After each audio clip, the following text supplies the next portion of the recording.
many of you like Jai only one way love? Anju, I find Guruji in direct now. I don't think anybody likes And that. I remember to record that. There is always a two-way traffic. That's why we call it love. The same, when we love the one, there's a two-way traffic where our mind is absorbed into him. But when our You are mind the is 108. busy completely with our ego self, with our egoistic nature, with our egoistic desire, do you think we can place our mind on Ram? No, he becomes far away.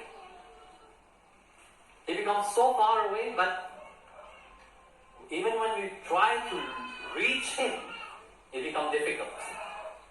That's why I say it's quite difficult. If you have not practiced the remembrance of Ram, if you have not practiced the constant chanting of his name continuously, don't expect that at the end of your life it will become easy to chant his name. Your mind will be so much far away, but you will not. Somebody who loves money so much, do you think at the end of his life Ram will be present there, or his safe will be there? Huh? If you love so much your money, do you think Ram will be there? Oh, Ram will be. This one have love his money so much, he has become so greedy in his life, and now he wants Bhagwan to be there. Impossible. What will be in his mind? Will be his safe.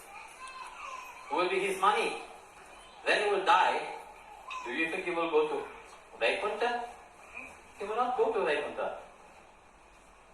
He will go where his mind is.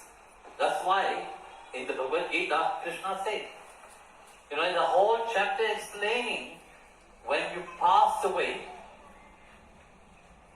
when your mind, where it's absorbed, that will be your next life. The Rishis was very right to say, but when you die, if you chant the name of Ram, you will be free. Were they wrong? No, they were not wrong. They were right. Why they were right? Because that moment when you are passing away, you are dying, it's a very terrifying moment. Don't think that dying is a very joyful moment. No, it's a very terrifying moment. He said, no, you have to think of Bhagwan. But to think of Bhagwan, you have to practice thinking of him. Now, if you keep chanting 100,000, 200,000, 300,000 rupees, at the end you will see Bhagwan Ram. No, you will not see Bhagwan Ram, you will see all these 1,000 rupees. That is the fearless, the fearful. But to be able to free oneself, to come to that point, if you have not practiced chanting of the name, it is very difficult. If you have not practiced, but continuously remembering, not only when in the morning or in the evening, but throughout the day, we remember him. Not only when we have problem we remember him, no, in joyful moment, we remember him. The moment you remember him in each moment of your life, there will be no time to have misery into your life. Because everything will be transformed into a joyful moment. Everything will be transformed into that blissful moment. Anandaram. Atma Rama Anandaramana. Atma Rama gives you that Ananda. And that will happen only when your mind is fully absorbed into it. When continuously you are thinking about it. Example, in the Gita it said, the last image while passing, that will be your next birth. Have you read Bhagavad Gita? Then I said the next birth will be the last thought of your mind. Simple. At night when you go to sleep, make up something. Take a bhajan and sing it. And sleep. Next morning you will still be singing the same bhajan.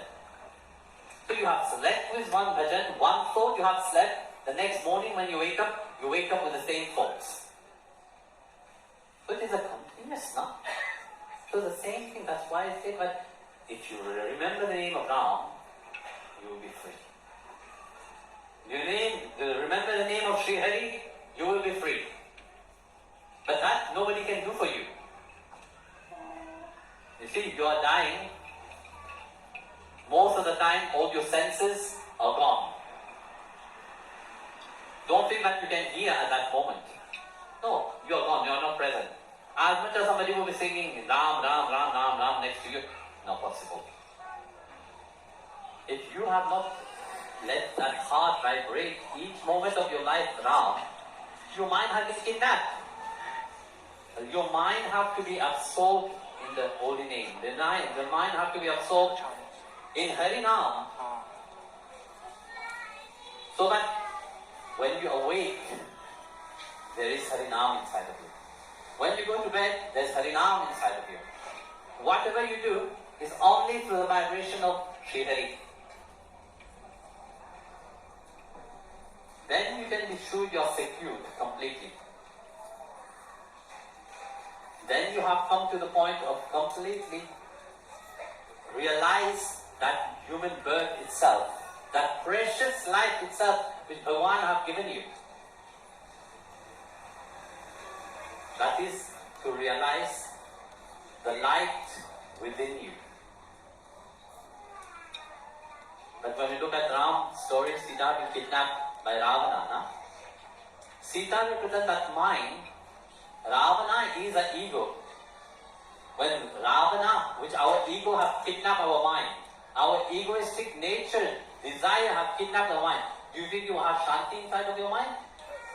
No, you will not have Shanti. You will not have peace in your mind.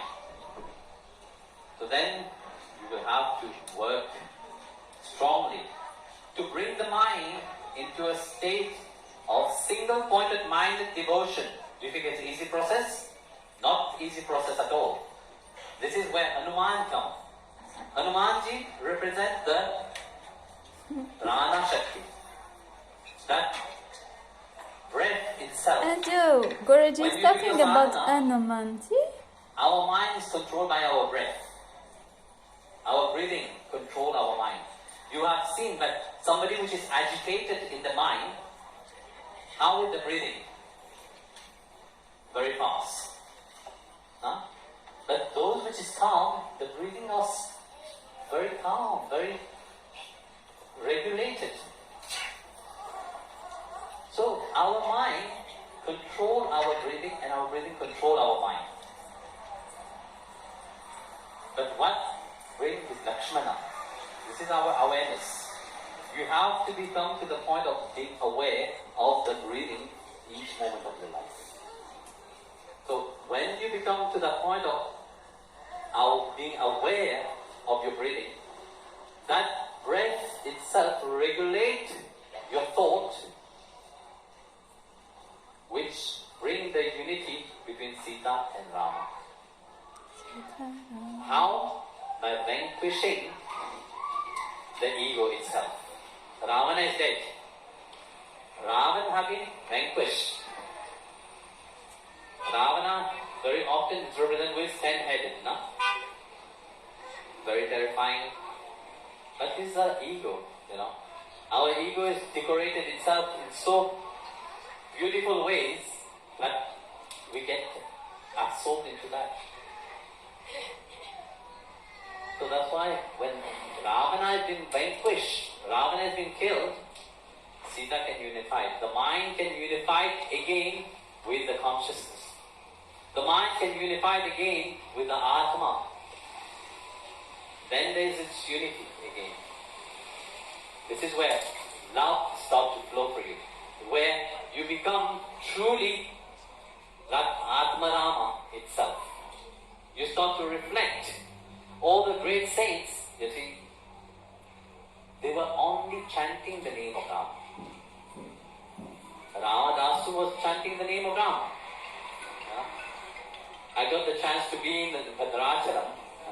such a wonderful place where such great bhakta was completely absorbed in the chanting of Ram. They were not carrying the big deity. The deity was in the temple, but they carried the deity in the Their form of his heart. name, Ram. Ram. Sri Raghavendra Swami was always chanting Ram. So let the mind be absorbed into that. Don't wait when it is too late to chant the name of Ram, but make it a practice that each moment of your life, daily, throughout the day, even if you are forgetting, just say Ram. Jai Gurudev. Jai Gurudev, Guruji, love you. Anju, this is a gift for you. I sing one bhajan. I record for you, okay, Participate. Anju? Now, Bhakti Big needs to enough participate. heart.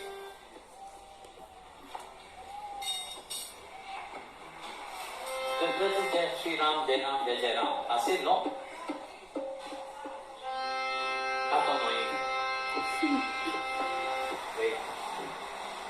Shri Ram.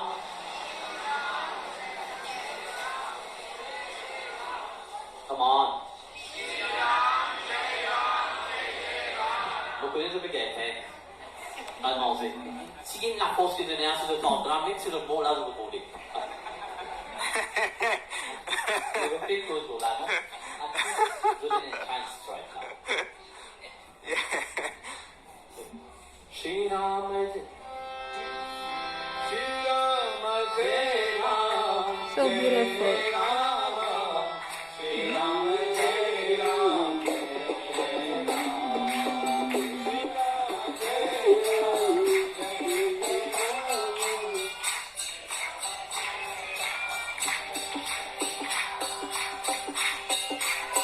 So beautiful.